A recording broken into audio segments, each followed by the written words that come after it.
Rambam, Maïmonide, appelle les midot deot. Ilchot deot. Deot, ça vient du mot da'at, dea, qui est en fait une connaissance. Donc, une dimension plutôt sikhlit, intellectuelle. Lorsque nous parlons des midot, nous parlons des traits de caractère.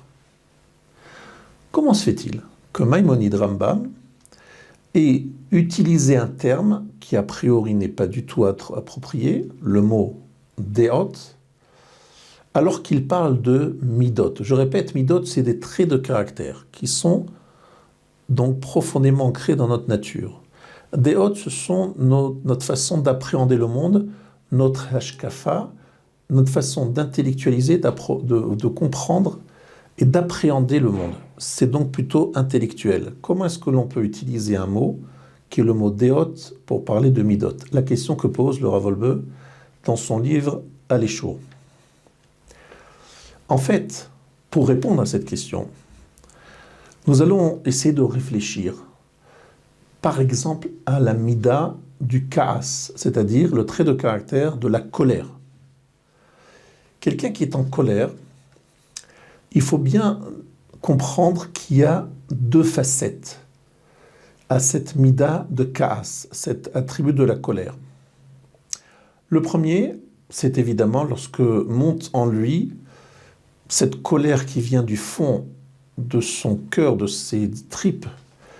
Il a été déçu, il a été blessé, il est en colère. Mais il faut savoir que son mode de réaction face à cette colère qui monte en lui dépend d'un élément très important qui s'appelle le muskal rishon. C'est-à-dire, quelle est la façon de réagir lorsque je suis en colère? C'est une idée préconçue qui est déjà en moi, dans mon cerveau, qui me dit, lorsque je suis en colère, voilà comment réagir. C'est-à-dire, j'ai peut-être vu un père très coléreux. Ce père très coléreux, lorsqu'il est en colère, il va jeter des assiettes et les casser.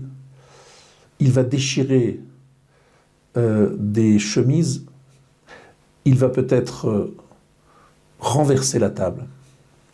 Donc lorsque je me mets en colère, viennent les images de mon enfance. Je vois mon père agir d'une certaine façon lorsqu'il est en colère, et donc je réagis de la même façon. Lorsque je suis en colère, je déchire, je casse, je renverse. Maintenant, lorsque l'on veut travailler sur la colère, il y a plusieurs étapes dans ce travail. Mais la première étape pourrait être, et la plus simple, serait de changer le muskal rishon, c'est-à-dire l'idée préconçue que j'ai sur la façon d'exprimer sa colère. Lorsque je suis en colère, je fais quoi? Je réagis comment? Donc nous essayons de travailler avec des personnes qui veulent se guérir de ce terrible défaut qu'est la colère, en leur disant la chose suivante. Lorsque vous serez en colère, et vous êtes souvent en colère, essayez de prévoir une réaction différente. C'est-à-dire, lorsque je suis en colère, au lieu de déchirer, de renverser, je m'enferme dans la salle de bain et je prends une douche froide. Je prends ma voiture et je fais le tour du périph'. Je sors et je fais le tour du pâté de maison. C'est-à-dire, je ne suis pas en train de dire à cette personne « ne te mets pas en colère ». Non, tu es en colère. Et lorsque tu es en colère, change la façon de réagir face à ta colère. Change le muskal rishon, l'idée préconçue dans laquelle tu étais entré jusqu'à présent, que lorsqu'on est en colère, il doit y avoir telle ou telle réaction. Non, à partir d'aujourd'hui, la réaction, ce sera par exemple d'acheter un punching ball et de taper dessus. Ce sera de prendre une douche froide. C'est-à-dire de changer le type de réaction lorsque je suis en colère.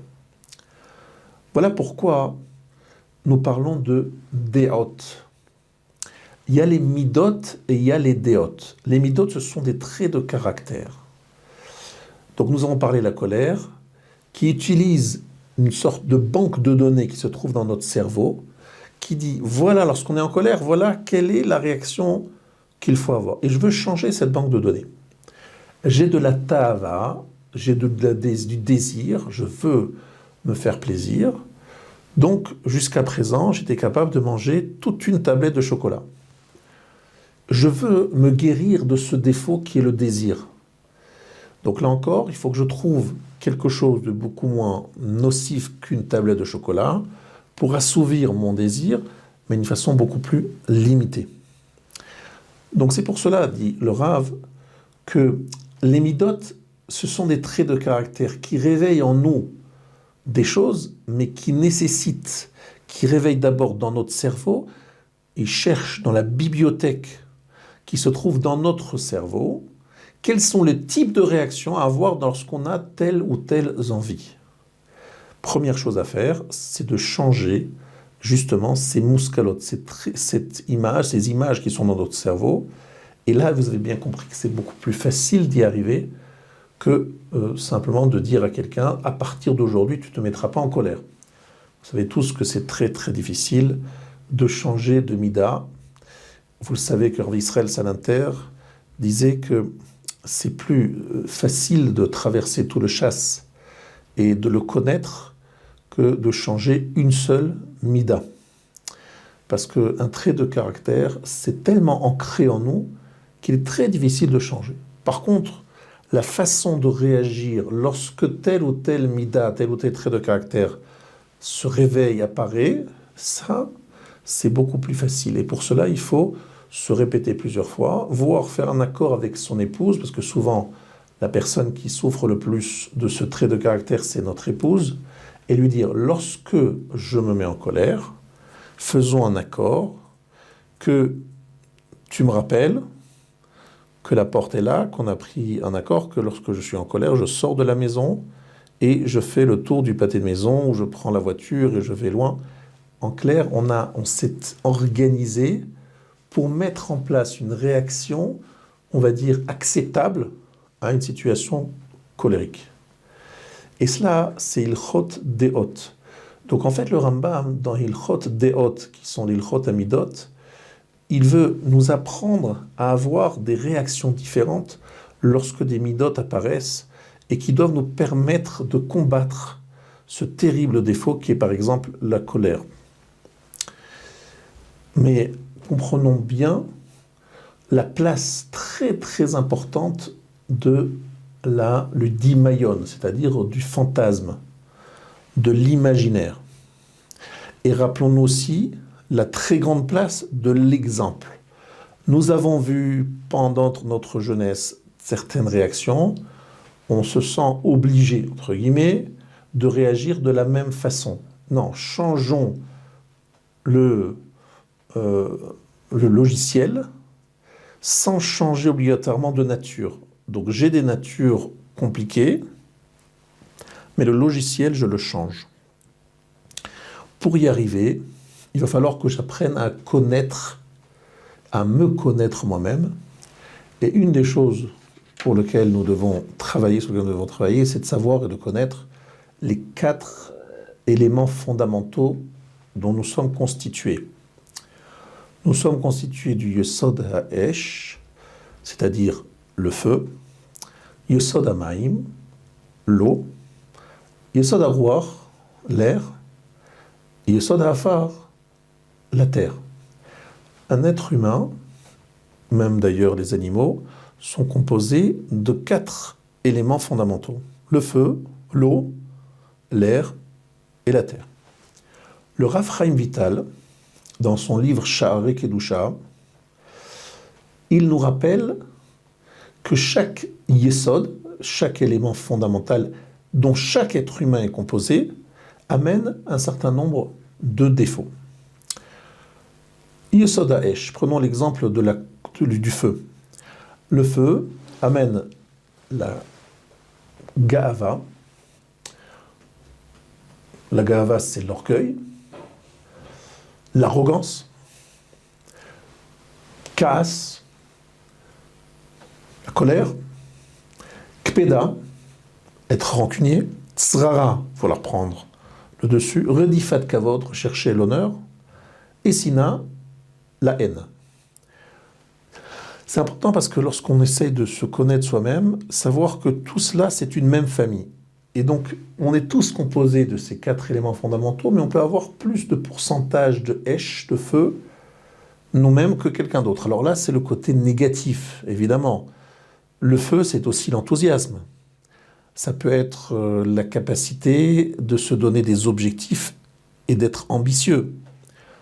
Donc, il n'y a pas que les défauts. Mais le Rav Chaim Vital ici nous parle des défauts associés à ces yesodot, c'est-à-dire aux éléments fondamentaux dont on est constitué.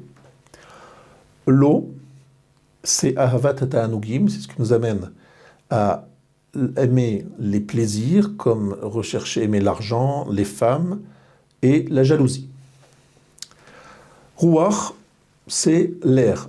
Elle nous amène à une parole futile, à Hanifa, c'est faire des compliments, mais en fait, c'est simplement vouloir trouver grâce aux yeux de quelqu'un, mais tout simplement en ne pensant tout à fait le contraire, ce qu'on appelle l'hypocrisie en bon français. Sheker, l'orgueil, la shonara, la médisance, et vous avez Yesod Afar. Yesod Afar, c'est la terre, c'est ce qui amène à la tristesse, à la paresse et à la déprime. Donc vous voyez qu'il y a dans chacune de ces 4 familles des frères, si on peut dire, des frères dans ces différentes familles, qui sont associés au feu, à l'eau, à l'air et à la terre. On est tous très différents. Il y a des gens qui sont très souvent tristes et déprimés. C'est qu'ils ont un grand pourcentage de afar, de terre. Il y a des gens qui sont toujours très passionnés. Pas toujours par des passions très belles. Ce sont des gens qui recherchent les plaisirs, l'argent, etc. Il y a des gens qui aiment beaucoup parler, mais en parlant, ils font beaucoup de dégâts. Par exemple, la médisance. Il y a des gens qui sont très fiers. Esh.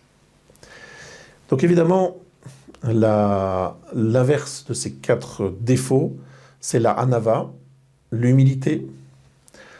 Lorsqu'on parle du l'air, eh bien évidemment, c'est shtika, se taire.